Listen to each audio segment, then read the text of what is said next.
नमस्कार, मी संजीवनीताई बारमुळे, प्रहार संघटनेच्या सोलापूर जिल्हाध्यक्षा। आज आम्ही पंढरपूर शहर पोलीस स्टेशन समोर आपले सोलापूर जिल्ह्यातील दिव्यांग बांधव आज निवेदन द्यायला आलो आहेत।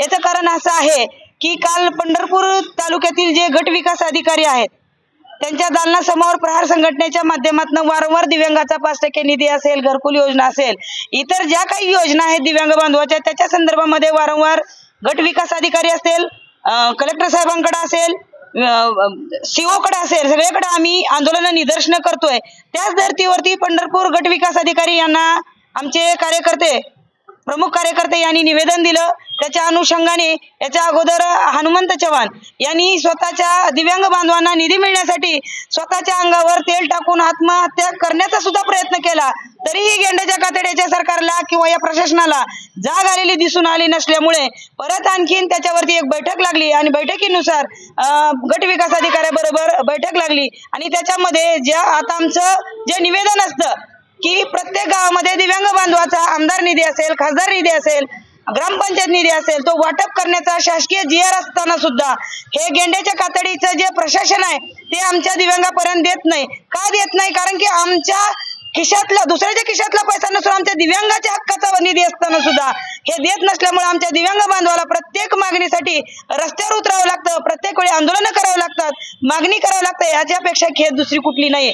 याच्याच अनुषंगाने जी बैठक लागली होती त्याच्यामध्ये दिव्यांग बांधवाला कुठल्या गावामध्ये किती निधी आणि कोणाला वाटप केला ही मागणी केली असता त्या निधी जी वाटप केलेले जे डॉक्युमेंट्स आहेत त्याच्यामध्ये त्यांना तफावत दिसून आली, जेणेकरून ज्या दिव्यांग गावामध्ये दिव्यांग बांधव आहेत परंतु त्यांना निधी वाटलेला नाही किंवा एवढा वाटलाच नाही अशी तफावत दिसून आल्यामुळे पुन्हा आणि गट विकास अधिकाऱ्यांना निवेदन देण्यात आलं कार्यकर्त्याच्या माध्यमातून आणि निवेदन दिलं। त्याच्या अनुषंगाने काल दिनांक 12 फेब्रुवारीला गट विकास अधिकाऱ्यांनी आमच्या कार्यकर्त्यांना त्या प्रहारच्या माध्यमातून जे काही कार्यकर्ते असतील संबंधित त्यांना पत्र काढलं आणि त्यांना म्हणाले की ग्रामसेवकाची बैठक बसवलेली आहे, जेणेकरून तुमच्या दिव्यांग बांधवाच्या काही अडीअडचणी असतील ते तुम्ही समक्ष मांडा। या अनुषंगाने आमचे प्रहारचे कार्यकर्ते पदाधिकारी कालच्या बैठकीला हजर राहिले आणि त्याच्यामध्ये ज्या काही प्रश्नामध्ये ज्या काही दिव्यांग बांधवाच्या ज्या काही निधी वाटप केलाय ज्याच्यामध्ये ती तफावत दिसून आली, छोट्या गावामध्ये निधी वाटप केला जातो, जास्त प्रमाणात असतो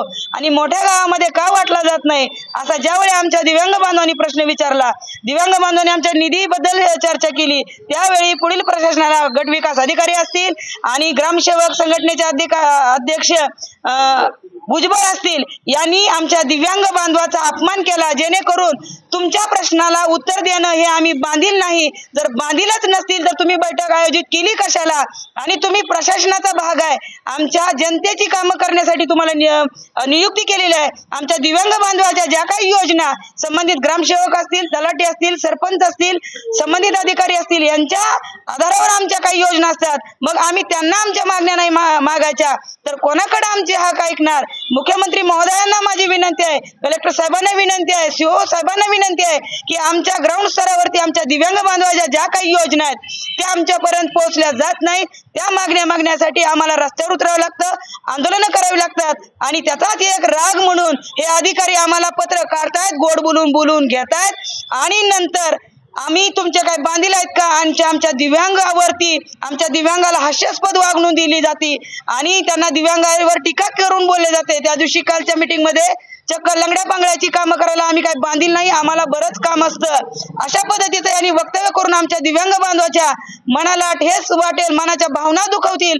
अशा पद्धतीने त्यांनी वागणूक दिल्यामुळं आज आम्ही सोलापूर जिल्ह्यातील जे काही तमाम दिव्यांग बांधव आहेत आज पंढरपूर शहर पोलीस स्टेशन मध्ये त्यांच्यावरती, त्या अधिकाऱ्यावरती दिव्यांग कायदा 2016 92 प्रमाणे त्यांच्यावर गुन्हा दाखल करावा याची मागणी करून आज आम्ही गोडके साहेबांना निवेदन दिलेलं आहे आणि संघटनेच्या माध्यमातून पण आज आम्ही निवेदन दिलंय की तात्काळ या अधिकाऱ्यावरती दिव्यांग कायद्यानुसार गुन्हा दाखल करावा।